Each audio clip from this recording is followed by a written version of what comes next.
കേരളത്തിലെ വിദ്യാഭ്യാസ മേഖല ഇപ്പോൾ നിയന്ത്രിക്കുന്നത് മുസ്ലിം സംഘടനകളാണ്, പ്രത്യേകിച്ച് സമസ്തയാണ്. കേരള സർക്കാർ എന്ത് കൊണ്ടുവന്നാലും അതിനെ എതിർത്ത് തോൽപ്പിക്കാൻ അവർക്ക് കഴിയുന്നുണ്ട്. പക്ഷേ ആ സമസ്തയെ വെല്ലുവിളിച്ചുകൊണ്ട് ഇപ്പോൾ ദീപിക ഒരു പത്രം എഴുതിയിട്ടുണ്ട്, പ്രസംഗം എഴുതിയിട്ടുണ്ട്.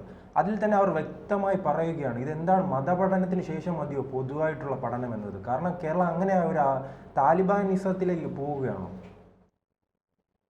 കേരളത്തിൻ്റെ പത്രപ്രവർത്തന ചരിത്രത്തിൽ ഒരിക്കലും മറക്കാത്ത ഒരു മുഖപ്രസംഗമാണിപ്പോൾ ദീപിക എഴുതിയിരിക്കുന്നത്. നമുക്ക് അവരെ കൈയടിച്ച് അഭിനന്ദിക്കാതിരിക്കാൻ തരമില്ല. ദീപിക അതിനുള്ള ധൈര്യം കാണിച്ചു എന്നുള്ളതാണ് ഏറ്റവും അഭിനന്ദനാർഹമായ കാര്യം. കാരണം ശ്രീജിത്ത് ആദ്യം പറഞ്ഞതുപോലെ കേരളത്തിൻ്റെ വിദ്യാഭ്യാസ മേഖലയെ നിയന്ത്രിക്കേണ്ടത് തിരഞ്ഞെടുക്കപ്പെട്ട ജനകീയ സർക്കാരാണ്. അതിനാണ് ഈ കൊമ്പും കുഴലും ഒക്കെ കൊടുത്ത് ഈ കാറും പത്രാസും ഒക്കെ കൊടുത്തൊരു വിദ്യാഭ്യാസ മന്ത്രിയെ നമ്മളവിടെ വച്ചിരിക്കുന്നത്. ജനങ്ങളാൽ ജനങ്ങൾക്ക് വേണ്ടി ജനങ്ങൾ നടത്തുന്ന ഭരണമാണ് ജനാധിപത്യം. അല്ലാതെ സമസ്തയല്ല സംസ്ഥാനം ഭരിക്കേണ്ടത്. സമസ്ത മുസ്ലിങ്ങളുടെ ആത്മീയമായ മതപരമായ കാര്യങ്ങൾക്കകത്ത് നിന്നാൽ മതി. അതിന് പുറത്തേക്ക് വരാൻ സമസ്തയ്ക്ക് യാതൊരു അവകാശവുമില്ല, അധികാരവുമില്ല. സമസ്തയല്ല കേരളത്തിൻ്റെ പൊതുവായ കാര്യങ്ങൾ, കേരളത്തിൻ്റെ ഭരണം നിർവഹിക്കേണ്ടത്. ദീപിക വളരെ ഭംഗിയായിട്ട് ആ മുഖപ്രസംഗത്തിൽ പറഞ്ഞിരിക്കുന്നു, ഇത് അനുവദിക്കാൻ പാടില്ല എന്ന്. സർക്കാർ ഉറച്ചു നിൽക്കണം. സർക്കാരിന് മറ്റ് ഈ സമസ്ത ഒഴികെയുള്ള മറ്റ് സമുദായങ്ങളുടെയും സംഘടനകളുടെയും പിന്തുണ ലഭിക്കും എന്ന് ദീപിക അസന്നിഗ്ധമായി പറഞ്ഞു വെക്കുകയാണ്. നമുക്കറിയാം, ദീപിക നസ്രാണി ദീപിക എന്നാണ് ആദ്യകാലത്ത് അതിൻ്റെ പേര്. ആ പത്രം തുടങ്ങിയ കാലം മുതൽ അവർ കേരളത്തിലെ പൊതുവായ വിഷയങ്ങളിൽ ഇടപെടുകയും ശക്തമായ അഭിപ്രായം പറയുകയും ഒക്കെ ചെയ്യുന്നതാണ്. ദീപികയോട് യോജിക്കാം, വിയോജിക്കാം, എല്ലാ കാര്യങ്ങളിലും എല്ലാവർക്കും യോജിപ്പുണ്ടാകണമെന്നില്ല. പക്ഷേ സത്യസന്ധമായിട്ട് ഈ വിഷയത്തെ സമീപിച്ചാൽ ദീപിക പറഞ്ഞിരിക്കുന്നത് അക്ഷരം പ്രതി ശരിയാണെന്ന് നമുക്ക് മനസ്സിലാവും. നമ്മൾ മുമ്പും ദീപികയുടെ ഇത്തരം എഡിറ്റോറിയലുകളെക്കുറിച്ച് നമ്മൾ നമ്മുടെ ചാനലുകളിൽ ചർച്ച ചെയ്തിട്ടുണ്ട്, അല്ലേ? ഇവിടെ വളരെ കൃത്യമാണ്, ഈ കുട്ടികളുടെ വിദ്യാഭ്യാസ സമയം, സ്കൂൾ സമയം ക്രമീകരിക്കണമെന്ന് ആവശ്യമുന്നയിക്കാൻ സമസ്തയ്ക്ക് എന്താണ്, സമസ്തയെ അതിന് ധൈര്യപ്പെടുത്തുന്ന ഘടകം എന്താണ്? അത് ചോദ്യം ചെയ്യേണ്ടതല്ലേ? ഈ സർക്കാർ ഒരു സമയം പറയുന്നു, രാവിലെ ഇത്ര മണി തൊട്ട് വൈകിട്ട് ഇത്ര മണി വരെ, അതിൽ ഇത്ര സമയം നമ്മൾ വർദ്ധിപ്പിക്കാൻ സർക്കാർ നിർബന്ധിതമായിരിക്കുകയാണ്. ഇതൊന്നും സർക്കാർ വെറുതെ ചെയ്യുന്നതല്ല. നോക്കൂ, വർഷങ്ങൾക്ക് മുമ്പ് നമ്മളൊക്കെ പഠിക്കുന്ന കാലത്ത് ആകെ 12 വിഷയങ്ങളാണ് ഉണ്ടായിരുന്നത്. ഇന്ന് അതല്ല. ഇന്ന് കമ്പ്യൂട്ടറുണ്ട്, ഇന്ന് AI ഉണ്ട്. ഇന്ന് കമ്പ്യൂട്ടറുമായി ബന്ധപ്പെട്ട് തന്നെ പല വിഷയങ്ങൾ പഠിക്കേണ്ട അവസ്ഥയിലാണ് വിദ്യാർത്ഥികൾ.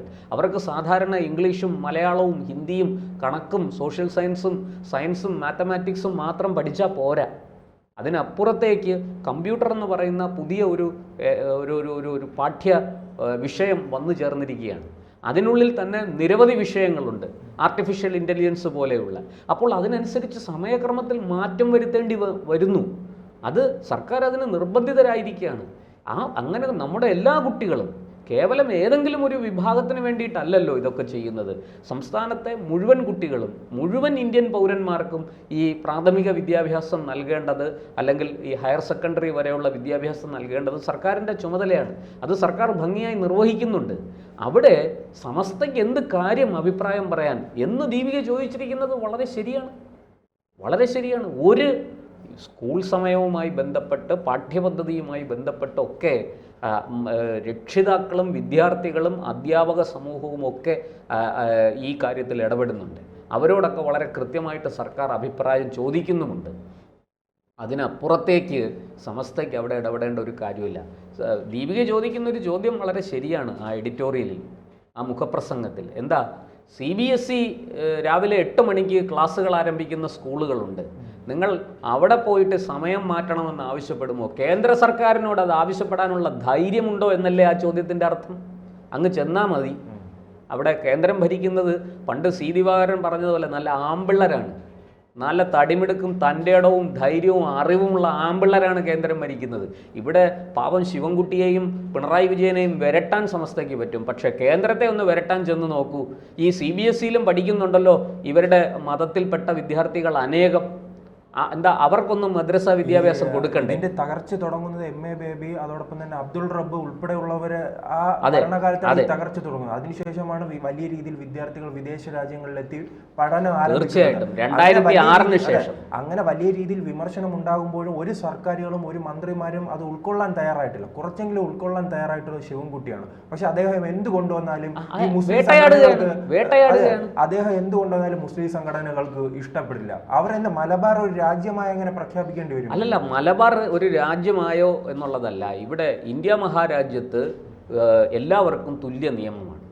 ഇത് വാസ്തവം പറഞ്ഞാൽ ഇതൊക്കെ അടിച്ചെടുത്ത് തോട്ടിക്കളയേണ്ട കാലം കഴിഞ്ഞു. ഇത്തരം ജൽപ്പനങ്ങളെ നമ്മളിതൊന്നും വകവെച്ചു കൊടുക്കാൻ പാടില്ല.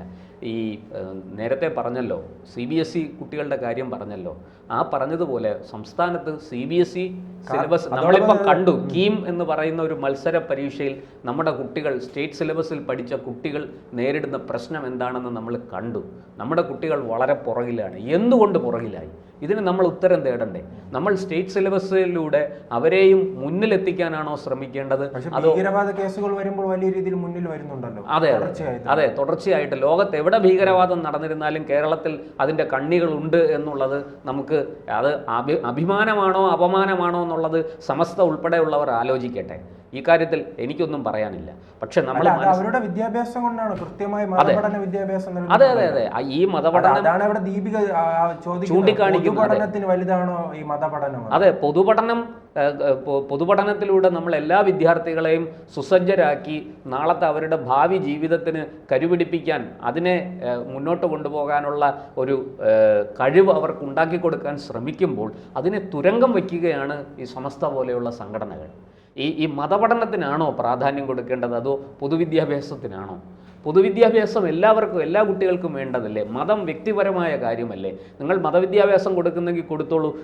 ദീപിക പറയുന്നത് ശരിയാണ്. മറ്റു സമുദായങ്ങൾ, മറ്റു മതങ്ങൾ അവധി ദിവസങ്ങൾ അതിനായിട്ട് തിരഞ്ഞെടുക്കുമ്പോൾ നിങ്ങൾ ഈ സ്കൂൾ വിദ്യാഭ്യാസത്തെ നിയന്ത്രിക്കാൻ, സ്കൂൾ വിദ്യാഭ്യാസത്തെ തകിടം മറിക്കാൻ, അതിനെ അട്ടിമറിക്കാനാണ് ശ്രമിക്കുന്നത്. അത് അനുവദിക്കാൻ പാടുള്ളതല്ല എന്ന് ദീപിക വളരെ അടിവരയിട്ട് അതെ, വേനലവധിയും നിങ്ങൾ വേനലവധി കാലത്ത് മദ്രസ വിദ്യാഭ്യാസം കൊടുത്തോളൂ, നമുക്കൊരു എതിർപ്പുമില്ല.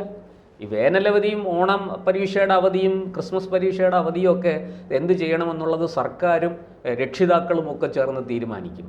അതൊക്കെ കാലങ്ങളായിട്ട് നാം കണ്ടിട്ടുണ്ട്. പല സംഘടനകളും പല സ്ഥാപനങ്ങളും ഈ ക്യാമ്പുകൾ സംഘടിപ്പിക്കുന്നത് ഈ കാലങ്ങളിലാണ്. ആ രീതിയിലൊക്കെ സമസ്തയെ മാറട്ടെ. അതെ, മാറട്ടെ. നിങ്ങൾ മദ്രസ വിദ്യാഭ്യാസം അതിനനുസരിച്ച് കൊടുത്തോളൂ, സ്പെഷ്യൽ ക്ലാസ്സുകൾ അവിടെ വെച്ചോളൂ, നിങ്ങളുടെ കുട്ടികളെ പഠിപ്പിച്ചോളൂ. ആരതിനെ എതിർക്കാൻ വരുന്നു?